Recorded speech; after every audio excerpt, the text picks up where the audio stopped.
On lit dans le livre de Genèse, chapitre 3. Nous allons lire jusqu'au verset 9. Le serpent était le plus rusé de tous les animaux des champs que l'Éternel Dieu avait fait. Il dit à la femme, Dieu a-t-il réellement dit, vous ne mangerez pas de tous les arbres du jardin? La femme répondit au serpent, nous mangeons du fruit des arbres du jardin. Mais quant au fruit de l'arbre qui est au milieu du jardin, Dieu a dit, vous n'en mangerez point et vous ne toucherez point, de peur que vous ne mouriez. Alors le serpent dit à la femme, vous ne mourrez point, mais Dieu sait que le jour où vous en mangerez, vos yeux s'ouvriront et que vous serez comme des dieux connaissant le bien et le mal. La femme vit que l'arbre était bon à manger et agréable à la vue, et qu'il était précieux pour ouvrir l'intelligence. Elle prit de son fruit et en mangea. Elle en donna aussi à son mari qui était auprès d'elle et en mangea. Et il en mangea. Les yeux de l'un de l'autre s'ouvrirent, ils connurent qu'ils étaient nus, et ayant cousu des feuilles de figuier, ils en firent des ceintures. Alors ils entendirent la voix de l'Éternel Dieu qui parcourait le jardin vers le soir, et l'homme et sa femme se cachèrent loin de la face de l'Éternel Dieu, au milieu des arbres du jardin. Alors nous allons continuer sur le jardin d'Éden, là où nous sommes en train de nous promener pour parler. L'autre fois, nous avons essayé de développer un peu et nous avons vu comme le premier homme a été créé à Genèse 1, 26 et nous avons vu que l'homme de Genèse 1, 26, c'était l'homme esprit. Parce que nous avons dit que Dieu est esprit. Et quand il a dit que créons l'homme à notre image et à notre ressemblance, donc le premier homme était esprit. Et nous avons vu que plus tard, Dieu a pris le premier homme et il l'a placé dans la poussière. Et nous avons démontré que Dieu avait pris la poussière, la terre, la poussière parce que nous sommes poussière. Il a pris la poussière et il a pris de l'eau. Parce que l'homme est fait au moins de 70% d'eau. Et quand il a fait ces statues-là, il a pris l'homme de Genèse 1 qu'il a mis dedans et l'homme de Genèse 1 pouvait avoir contact maintenant avec la création. Mais remarquez que l'homme de Genèse 1 était à la fois mâle et femelle. Donc quand le premier homme qui était mis dans la chair était aussi mâle et femelle, alors plus tard, quand Dieu a remarqué que Adam était seul, il a fait endormir Adam et il a tiré le côté, la partie féminine de Adam, afin que Adam puisse avoir une compagne dans le jardin d'Éden pour qu'il puisse parler. Nous avons aussi vu que Dieu avait créé les animaux et quand il créait les animaux, il les avait créés mâle et femelle, mâle et femelle, mâle et femelle. Donc le serpent aussi était créé mâle et femelle. Et aujourd'hui, avant de pousser plus loin, parce que nous avons aussi défini ce que c'est que l'arbre de vie, et nous avons vu que l'arbre dans la Bible représente l'homme. Donc c'est des langages prophétiques, c'est des langages bibliques qui sont là-bas, et nous avons dit que pour comprendre la Bible, il faut un prophète, puisque ce sont les prophètes qui ont écrit la Bible, il faut un prophète pour nous expliquer la Bible. Et la Bible tout entière est écrite en parabole. C'est le plan de la rédemption. Tout le plan de la rédemption est caché là-bas.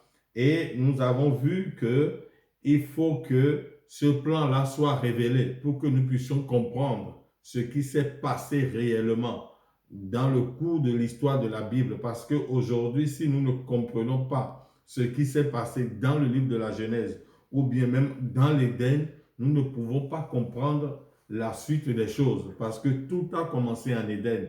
C'est là que l'homme était tombé, c'est là qu'il y a eu le péché, c'est là que l'adultère avait commencé, c'est là que nous avons eu le premier Caïn et Abel, c'est là que le mal et la vie ont cheminé ensemble, parce que nous avons vu que l'arbre de vie qui était Jésus et l'arbre de la connaissance du bien et du mal qui était Satan, nous l'avons lu. Vous pouvez revoir la prédication passée, vous allez voir que les deux étaient côte à côte en Éden. Les deux arbres, la vie et la mort étaient côte à côte. Et le choix était donné à Adam et à sa femme de choisir entre la vie et la mort. Et quand le choix leur fut donné de choisir, alors ils ont fait leur choix parce que Dieu laisse toujours le choix à ses enfants. Dieu n'oblige personne. C'est pourquoi nous ne prêchons pas l'évangile de manière à forcer les gens. Parce que quand vous forcez les gens à croire la parole de Dieu, vous leur dites, ne coupez pas les cheveux, ne portez pas de pantalon, vous les obligez à le faire, ils ont peur de vous. Alors un jour, leur péché va les rattraper. Mais quand ils sont nés de nouveau et que c'est le Saint-Esprit qui fait l'œuvre dans leur vie, comme il a fait dans la vie de Marie de Magdala, comme il a fait dans la vie de Zachée, comme il a fait dans la vie de la femme samaritaine, vous allez voir que ces gens-là ne retomberont plus dans le péché parce que quelque chose a été fait dans leur vie. C'est le Saint-Esprit qui les a convaincus.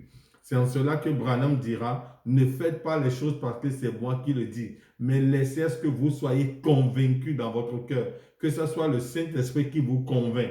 Hein? C'est comme ça qu'on raconte l'histoire de cet homme-là, de ce prédicateur. Un homme se moquait de lui. Il dit, ah, nous avons vu une de tes brebis avec une bouteille de whisky en main qui est tombée dans un trou. Il dit, oui, une de mes brebis peut tomber dans un trou, mais si c'était une brebis de Jésus-Christ, il n'allait pas être là-bas. Donc, ce qui fait que nous voulons amener les gens à naître de nouveau, à voir la parole, à ne pas avoir peur d'un serviteur de Dieu, à ne pas être membre d'église, de ne pas avoir un slogan, parce que nous ne voulons pas des slogans, mais nous voulons des hommes qui soient faits à l'image de Dieu, à l'image de la parole. Parce que Jésus a dit, soyez parfaits comme votre Père Céleste est parfait. Donc vous voyez, alors nous avons vu qu'en Éden, il y avait quelque chose qui était passé. Et nous sommes en train d'aller là-bas d'une manière lentement, nous arriverons. Alors nous avons vu que quand Dieu avait placé son premier homme en Éden, nous avons vu que le 7e jour, Dieu s'est reposé. Et nous avons vu que le repos de Dieu a été toujours dans l'homme. Dieu s'est toujours reposé dans l'homme. Dieu s'est toujours reposé dans l'homme. Mais quand Dieu avait confiance, je vais lire un peu aujourd'hui, je vais lire un peu dans le prophète. C'est le prophète que Dieu nous a envoyé dans ce temps du soir, William Marion Branham. Après, nous allons développer ça encore. Alors, je vais prendre dans la brochure l'Éden de Satan, qu'il a prêché le 29 août 65. Et Branham dit ici, dans le paragraphe 59, nous allons lire un peu, il dit, alors, à quel endroit magnifique, il est en train de parler de l'Éden. Il dit, il avait la haute main sur tout. Il a placé l'homme dans le jardin d'Éden et lui a donné le libre arbitre. Il a dit, mon fils, c'est à toi. Quand Dieu a tout créé, il a placé Adam et sa femme là-bas et lui a dit, tout ceci t'appartient. Mais Adam avait le libre arbitre, comme nous aussi aujourd'hui, nous avons le libre arbitre de choisir entre la vie et la mort. Ok. Quel endroit magnifique, Dieu, quel endroit magnifique. Dieu était tellement satisfait, là qu'il est allé se reposer de toutes ses œuvres. Aucun arbre ne produisait des épines ou des chardons. Aucune baie ne poussait sur un arbuste épineux. Tout était parfait. Toutes les semences étaient parfaites. Tout était en parfait état. Donc, avant le péché, tout était en parfait état. Avant que Lucifer ne vienne prêcher à Ève, tout était beau, tout était en parfait état. Il n'y avait pas de maladie, il n'y avait pas de mort, il n'y avait pas de cimetière, il n'y avait pas d'hôpitaux, il n'y avait que la vie.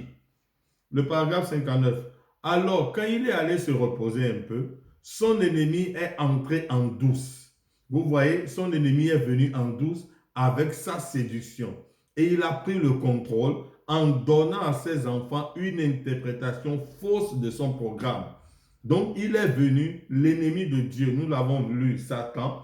Quand il est venu, il a donné une fausse interprétation du programme. Dieu a un programme. Le programme de Dieu, c'est que l'homme vive éternellement. Il a donné à Adam l'autorité. Adam était Dieu. Adam tenait tout sous son contrôle. Mais quand il est venu, vous allez voir la prédication, il a dit à Ève, Dieu a-t-il réellement dit, donc il a placé un peu de doute, Dieu a-t-il réellement dit, vous ne mangerez pas de tous les arbres du jardin? Et vous lui a répondu, mais nous mangeons de tous les arbres, seulement nous ne devons pas toucher l'arbre de la mort. Il dit, non, vous pouvez manger. Dieu sait que le jour où vous en mangerez, vous serez comme Dieu. Or, qui est Dieu? Dieu, c'est le Créateur. Hein? Mais Satan veut donner la divinité à Ève. Or, comme nous l'avons toujours dit, Ève était déjà Dieu. Parce qu'il a il a mis toutes choses sous le contrôle de Ève. Il dit, alors quand il est allé se reposer, son ennemi est entré en douce avec sa séduction et il a pris le contrôle en donnant à ses enfants une interprétation fausse de son programme. Alors qu'il avait fait confiance à son enfant.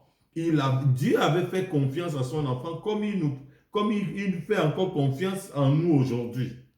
Que nous devons tenir sa parole, nous devons vivre selon ta parole.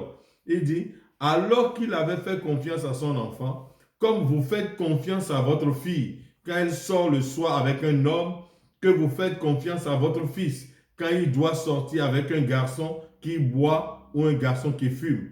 Voyez-vous, il avait confiance à son fils qui ne ferait rien de mal et qu'il resterait fidèle à chacune de ses paroles. Mais l'ennemi est rentré en douce comme le petit malin aux cheveux brillantinés qui sortirait votre fille et qui se conduirait mal avec elle, ou la femme qui sortirait avec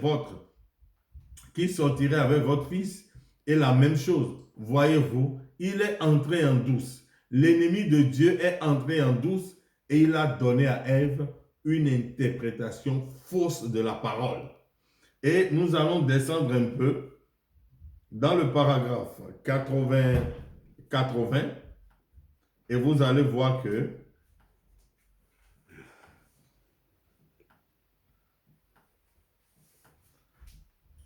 qu'est-ce qui se passerait? Il dit maintenant, qu'est-ce qui se passerait si votre père vous disait que vous soyez un fils loyal, que votre père vous disait que vous soyez un fils loyal de votre père et qu'il vous dise, mon fils, ne va pas te baigner dans cette eau parce qu'il y a des alligators dans cette eau. Et qu'un individu se présente après et vous dise, sûrement qu'une belle eau comme celle-là, il n'y a pas d'alligator là-dedans. Alligators, ce sont des crocodiles. Maintenant, qui allez-vous écouter? Si Dieu vous dit, ne mentez pas, mais quelqu'un vous dit, non, un petit mensonge, ça ne fait rien. Dieu dit de ne pas commettre l'adultère, mais une petite adultère, qu'est-ce que ça fait? Dieu dit de ne pas mentir, un petit mensonge, sur la fornication, toutes ces choses-là. Il dit, et si vous êtes, il dit maintenant, que se passerait-il si votre père vous disait que vous soyez un fils loyal de votre père et qu'il vous dise, mon fils, ne va pas te baigner dans cette eau parce qu'il y a des alligators dans cette eau. Et qu'un individu se présente après et vous dise, sûrement qu'une belle eau comme celle-là, il y a d'alligators là-dedans. Maintenant, qui allez-vous écouter? Si vous êtes un vrai fils, vous allez écouter votre papa. Et notre père, c'est la parole. Et pour un vrai fils ou une vraie fille de Dieu, c'est la parole de Dieu qui passe avant tout. Peu importe ce que n'importe qui d'autre peut en dire, pour eux, c'est la parole de Dieu qui passe avant tout. Il y a du poison dans la coupe et ils le croient. Donc vous voyez, Dieu, si vous êtes les enfants de Dieu, Adam et Ève devaient s'en tenir à la parole de Dieu. Ils devaient respecter ce que Dieu leur a dit. Mais qu'est-ce qu'ils ont fait? Ils ont rejeté le plan de vie et ils ont pris le plan de la mort que Lucifer leur a présenté. Nous allons arriver pour voir un peu comment ça s'est passé. Mais je veux lire certaines choses ici pour voir l'obéissance que nous devons avoir ensuite la parole de Dieu. Parce que nous voyons ici que quand il est allé se reposer, son ennemi est entré en douce avec sa séduction. Et il a pris le contrôle en donnant à ses enfants une interprétation fausse de son programme. Et quelque part que nous avons lu tout à l'heure, Branham dit, mais que se passerait-il si vous avez votre fils et que vous lui dites, ne va pas dans cette eau, dans ce fleuve qui est là-bas, parce que dedans, il y a des crocodiles. Et qu'un étranger vienne et dit non, entrons dedans. Et l'enfant dit non, ton papa ne comprend rien. Comment ton papa peut te dire que dans cette eau qui est belle et claire, il y a des crocodiles dedans? Qui allez vous croire? Qui allez vous croire? Et Branham dit, si vous êtes l'enfant de votre père, vous allez écouter votre père. Mais nous avons vu qu'en Éden, Adam et Ève a rejeté le plan de Dieu et il a accepté le plan de l'ennemi. Il a vendu le droit à la vie, comme je vous disais la fois passée, de l'enfant prodigue. Quand il a pris les biens de son père, il est parti et il les a vendus. Il a vendu toute la gloire du Père. Il a vendu le plan de la vie. Il a vendu tout l'héritage que Adam avait. La vie éternelle, le contrôle de la terre, le contrôle de la nature, la domination qu'il avait sur les animaux, le droit sur la vie. Il a tout vendu. Et qu'est-ce qu'il est devenu vide. Alors nous avons vu que quand il est allé se reposer, donc le 7e jour, quand Dieu se reposait dans son millénium, son ennemi est rentré en douce avec sa séduction. Il a pris le contrôle en donnant à ses enfants une interprétation fausse de son programme. Une interprétation fausse de son programme. Alors qu'il avait confiance à son enfant. Comme vous faites confiance à votre fille quand elle sort le soir avec un homme, que vous faites confiance à votre fils quand il doit sortir avec un garçon qui boit ou un garçon qui fume. Voyez, il avait fait confiance à son fils. Dieu avait fait confiance à son fils, qu'il ne ferait rien de mal et qu'il resterait fidèle à chacune de ses paroles. Mais l'ennemi est rentré en douce. Satan est venu en douce. Il est rentré en douce, mais il est rentré en douce. Il dit, voyez-vous, il a fait confiance en son fils, qui ne ferait rien de mal, qu'il resterait fidèle à chacune de ses paroles. Il avait dit à Adam, méfie-toi de la mort. Mais quand le moment est arrivé, qu'est-ce qui s'est passé? Est-ce que Adam a obéi à la parole du Père? Il a rejeté la parole du Père, il a pris la parole de l'ennemi. Mais l'ennemi est rentré en douce, comme le petit malin aux cheveux brillantinés, qui sortirait votre fille et qui se conduirait mal avec elle, ou la femme qui sortirait avec votre fils. Et la même chose, voyez-vous, il est entré en douce. L'ennemi de Dieu est entré en douce et il a donné à Ève une interprétation fausse de la parole, comme aujourd'hui. Nous allons arriver maintenant. Donc, il a toujours mal interprété la parole. Comme si nous prenons le cas du baptême. Le baptême se fait au nom du Seigneur Jésus-Christ. Jésus même a dit là-bas, dans le livre de Matthieu, au nom du Père, du Fils et du Saint-Esprit. Ok, mais Jésus a réclamé un nom.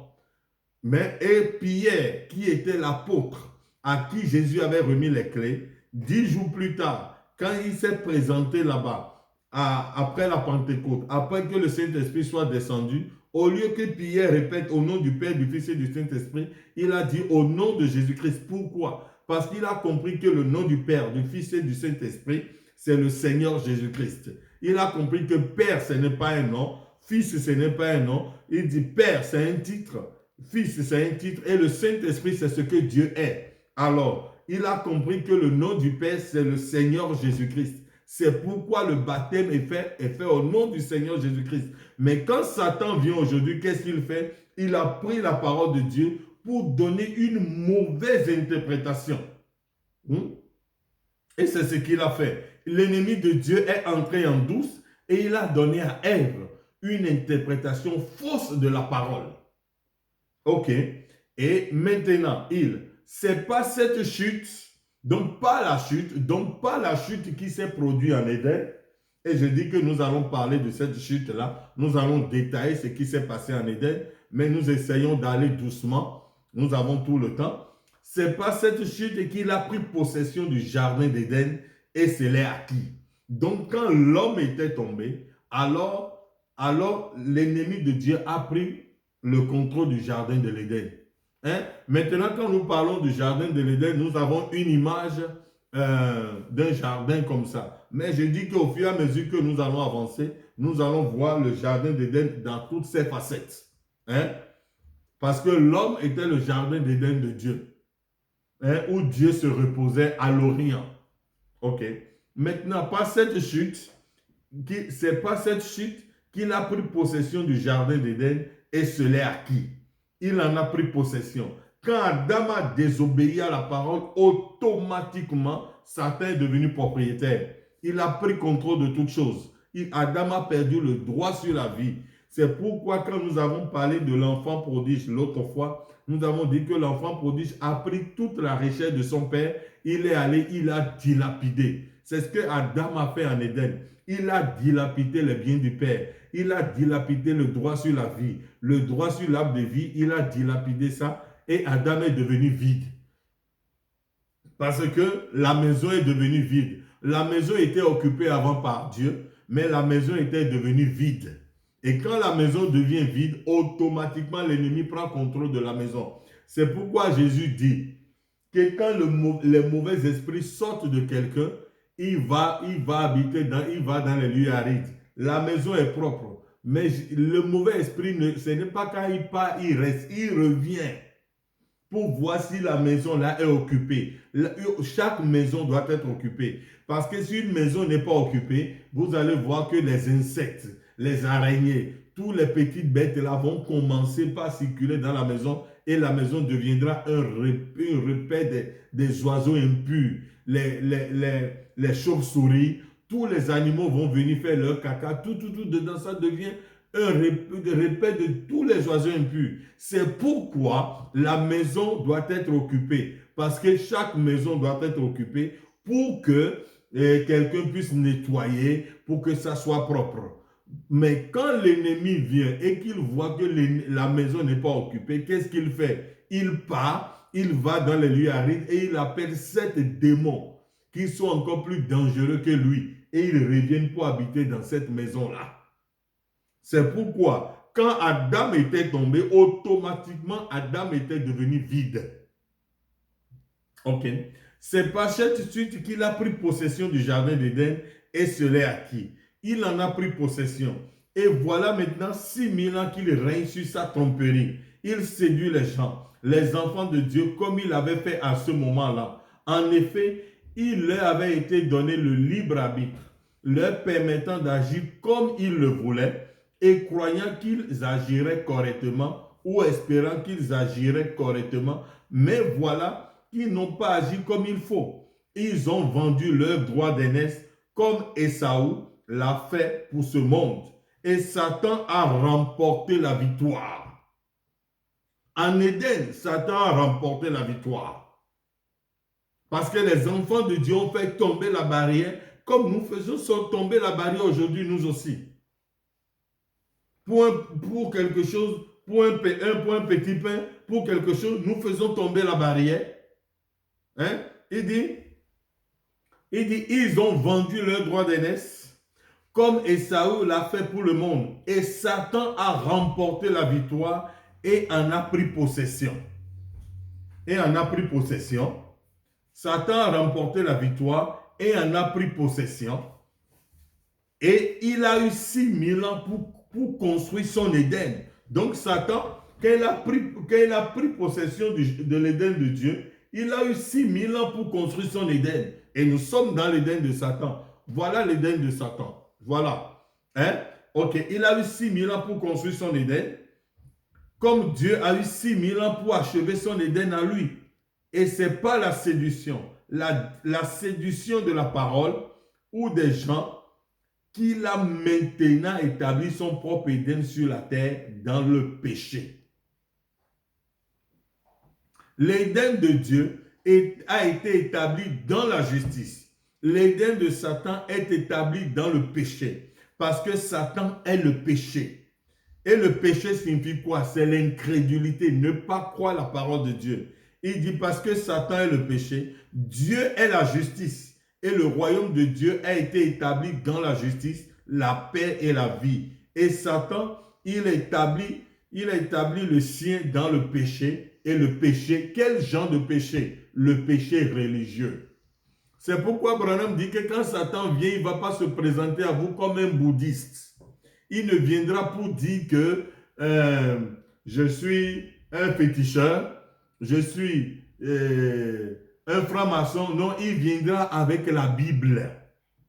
Hein? Et c'est le péché religieux. Remarquez la façon dont il s'y est pris pour séduire.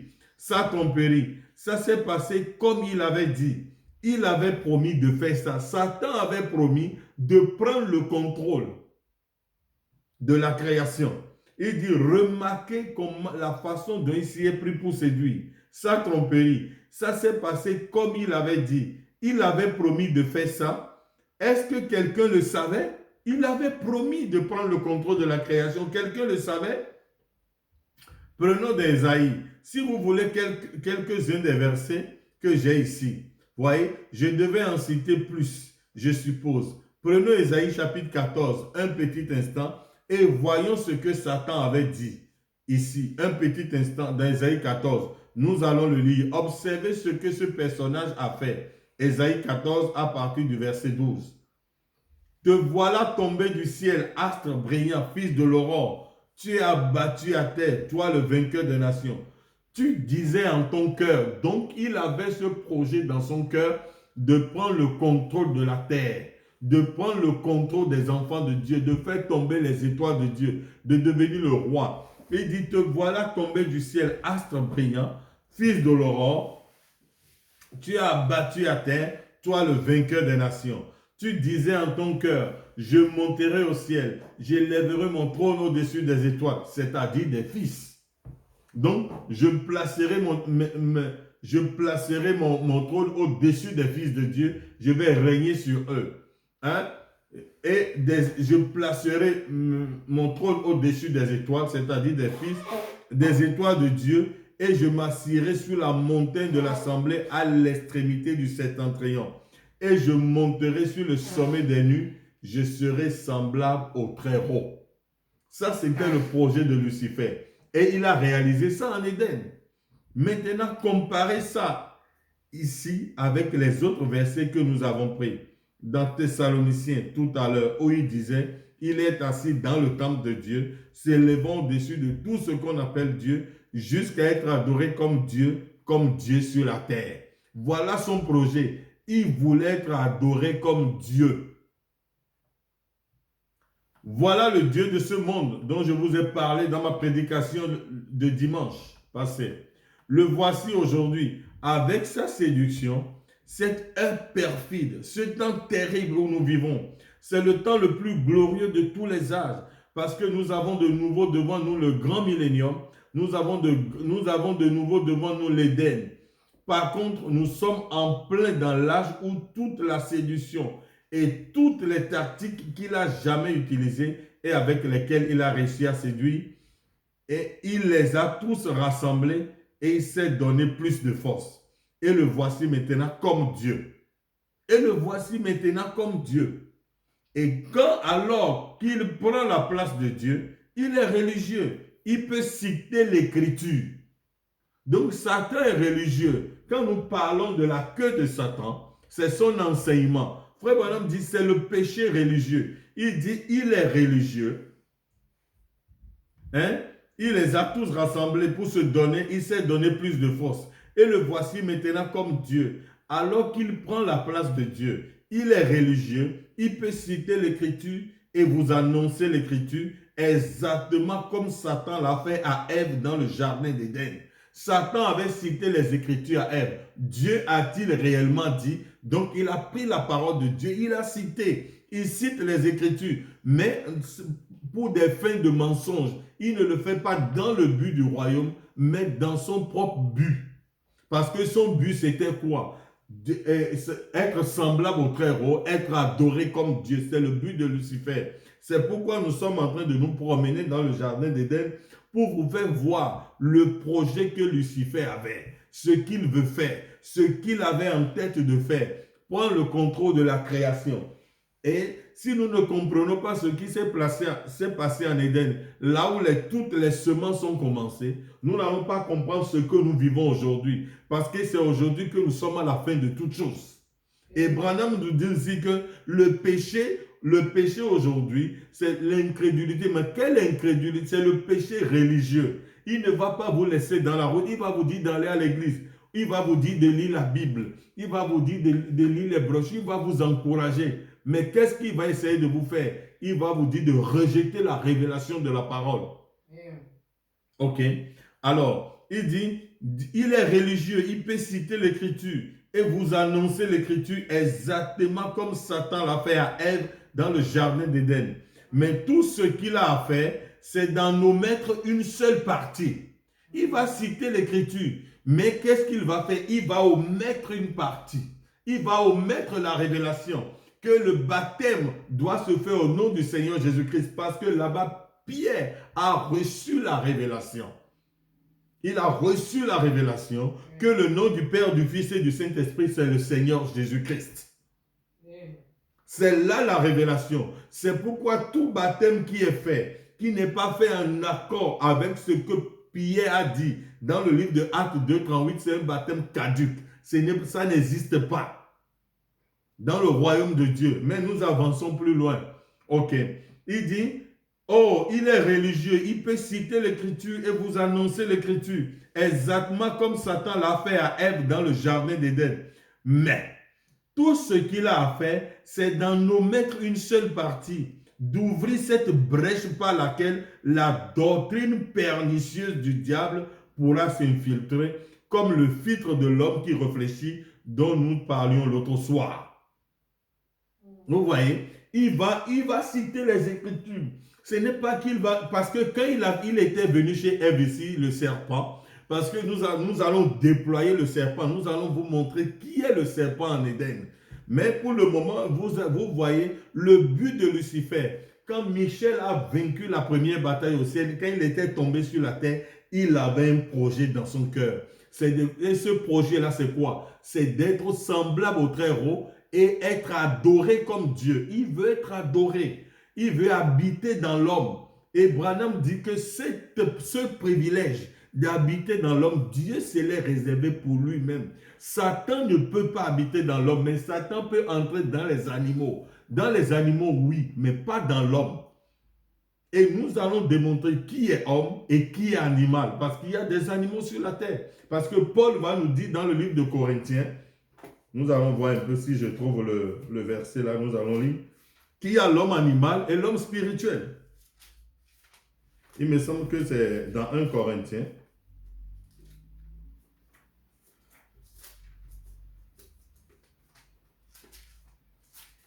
Je suis venu dans le livre dans 1 Corinthiens.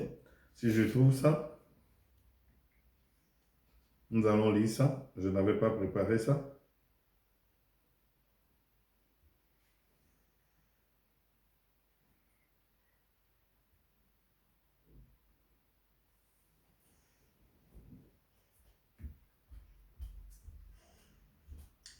Verset 12. Or, nous n'avons pas reçu l'esprit du monde, mais l'esprit qui vient de Dieu, afin que nous connaissions les choses que Dieu nous a données par sa grâce. Et nous en parlons non avec des discours qu'enseigne la sagesse humaine, mais avec ceux qu'enseigne le Saint-Esprit, employant un langage spirituel pour les choses spirituelles. Donc, nous utilisons un langage spirituel pour les choses spirituelles. Et nous continuons. Mais, pour les choses spirituelles, mais l'homme naturel ne reçoit pas les choses de l'Esprit de Dieu, car elles sont une folie pour lui, et il ne peut les connaître, parce que c'est spirituellement qu'on en juge. L'homme spirituel, au contraire, juge de tout. Donc, il y a l'homme naturel. Ici, il y a l'homme animal. Ma femme est en train de me dire là-bas que dans la version 8 secondes, c'est écrit l'homme animal. Il y a l'homme animal, il y a l'homme spirituel. Il dit, l'homme spirituel au contraire, l'homme animal, il dit, mais l'homme animal ne reçoit pas les choses de l'Esprit de Dieu, car elles sont une folie pour lui, et il ne peut les connaître parce que c'est spirituellement qu'on en juge. L'homme spirituel, au contraire, juge de tout et il n'est lui-même jugé par personne. Car qui a connu la pensée du Seigneur pour l'instruire? Or, nous avons la pensée du Christ. Or, l'homme animal ne peut pas comprendre les choses de Dieu. L'homme animal ne peut pas discerner ce que Dieu veut. Alors, ici, nous sommes en train de parler de Lucifer. Lucifer, son plan, c'est qu'il veut habiter, il veut être adoré. Et son plan, c'est quoi? Et nous avons lu, pour conclure, comme j'ai dit que je ne vais pas beaucoup parler dans cette petite prédication que nous faisons, il dit, le péché, il dit, Satan, il est religieux. Il peut citer l'écriture et vous donner l'écriture. Satan, il cite l'écriture. Il ne viendra pas comme un bouddhiste. Il ne viendra pas comme un féticheur. Il ne viendra pas pour dire je suis sorcier. Les petits sorciers de rue là n'ont rien. Mais le degré le plus haut pour que Satan vous amène en enfer, c'est quand il vous interprète mal la parole de Dieu. Hein? C'est le plus haut degré ça. Interpréter mal la parole de Dieu. Parce que quand la parole de Dieu est mal interprétée, automatiquement vous vous retrouvez de l'autre côté. Parce que quand Ève a reçu la fausse interprétation de la parole, alors les premiers cimetières sont venus, nous avons eu les ambulances, la mort est rentrée, l'homme, Caïn pouvait tuer Abel, et tout ça là, c'est là que nous avons tout ce flot de maladies, de mauvaises choses sur la terre aujourd'hui. Pourquoi? Parce que Lucifer a interprété mal la parole de Dieu aux enfants de Dieu. Et les enfants de Dieu, au lieu de s'attenir à ce que le Père leur a dit, ils ont rejeté les conseils du Père et ils ont pris le conseil de Lucifer. Aussitôt qu'ils ont pris le conseil de Lucifer, le Père les a quittés. C'est pourquoi, quand vous rejetez la parole de Dieu, vous devenez vide et Lucifer prend possession de vous. Ok. Alors, il est religieux, il peut citer l'écriture et vous annoncer l'écriture, exactement comme Satan l'a fait à Ève dans le jardin d'Éden. Mais tout ce qu'il a à faire, c'est d'en nous mettre une seule partie, d'ouvrir cette brèche par laquelle la doctrine pernicieuse du diable pourra s'infiltrer comme le filtre de l'homme qui réfléchit dont nous parlions l'autre soir. Donc, il a dit qu'il s'élèverait au-dessus du Très-Haut. Il monterait au-dessus des nues et des étoiles. Or, nous avons vu que les étoiles, ce sont les fils de Dieu. Il veut s'asseoir au-dessus des étoiles de Dieu, les gouverner, être leur patron, être adoré. Il s'assierait là comme Dieu. Il serait au-dessus du Très-Haut. Il serait au-dessus. Donc, il veut être au-dessus du Très-Haut, être semblable au Très-Haut. Hein? Et il a réussi à mettre ses menaces à exécution. Il l'a fait. Il a eu sa première victoire en Éden. Mais Dieu n'est pas resté défait. Dieu a dit, je dois réagir. Et il a repris. Il a dit, je vais ramener l'homme à sa position. Hein? L'homme était tombé, mais Dieu a décidé que l'homme doit retourner à sa position. Donc, il faut un homme qui vive la parole de Dieu 100%. Dans tous les détails. Hein? Donc, il a dit qu'il s'élèverait au-dessus du Très-Haut, il monterait au-dessus des nues et des étoiles. Il s'assierait là comme Dieu. Il serait au-dessus du Très-Haut. Et il a réussi à mettre ses menaces à exécution. Certainement qu'il a eu énormément de succès à mettre ses menaces à exécution. En effet, dans tous les âges, les gens l'ont laissé déprécier. Dans tous les âges, les gens l'ont laissé déprécier par ces explications, la parole de Dieu promise pour cet âge-là. C'est exactement comme ça qu'il s'y est pris. Dans tous les âges, il a déprécié par ces explications. Satan toujours déprécié. Il dilue la parole de Dieu. Il veut mettre la parole de Dieu de côté. À tel enseigne qu'aujourd'hui, nous nous trouvons dans une condition où les Bibles sont fermées, où on a remplacé, on essaie de remplacer la Bible, où on veut nous enseigner l'homosexualité. Toutes ces choses-là sont devenues un mode de vie normal alors que c'est contre la parole de Dieu. Et tous ces projets de Lucifer ont commencé où? En Éden. C'est là qu'il avait le projet. Il avait ce projet dans son cœur. Ésaïe a vu ça. Quand Ésaïe est monté, il a vu dans son cœur qu'il veut être semblable au Très-Haut, être adoré qu'on parle de lui, c'est un religieux.